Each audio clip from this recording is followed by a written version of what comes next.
Hello बच्चों, let's see this question and here this question says why one cannot refuse a payment made in rupees in India।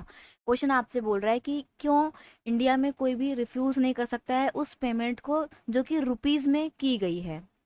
आपको उसके पीछे का कारण बताना है। देखो ये तो आपको पता है ना कि हर कंट्री की अपनी अलग अलग करेंसी होती है। फॉर एग्जांपल अगर आप अमेरिका जाते हो तो अमेरिका की करेंसी है डॉलर। आप यूरोपियन कंट्रीज में जाते हो तो वहाँ पे यूरो चलता है। चाइना में जाओगे वहाँ पर अलग करेंसी चलती है ना, अलग अलग तरीके की करेंसी होती है। पाकिस्तान में जाओगे पाकिस्तान में पाकिस्तानी रुपीज़ चलता है, नेपाल में नेपाली रुपीज़ चलता है, बांग्लादेश में टका चलता है। हर देश की अपनी अलग करेंसी होती है। तो वैसे ही भारत की जो करेंसी है वो है रुपी। और हम इंडिया में जो भी पेमेंट करते हैं वो रुपी में करते हैं। कोई भी पर्टिकुलर पर्सन आपसे अगर बोलता है कि वो रुपी नहीं एक्सेप्ट करेगा, वो सिर्फ डॉलर एक्सेप्ट करेगा, तो आप उसके अगेंस्ट में कंप्लेंट कर सकते हो।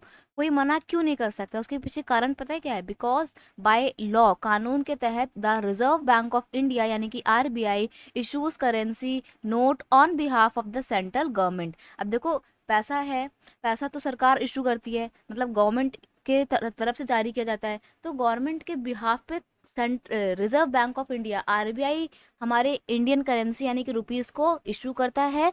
और by law Indian currency rupees को एक्सेप्ट किया गया है, ठीक है। इसलिए पूरे भारत में रुपीस वैलिड होते हैं और पेमेंट के तौर पे एक्सेप्ट भी किए जाते हैं। और अगर कोई मना करता है तो आप उसके खिलाफ कंप्लेंट भी कर सकते हो।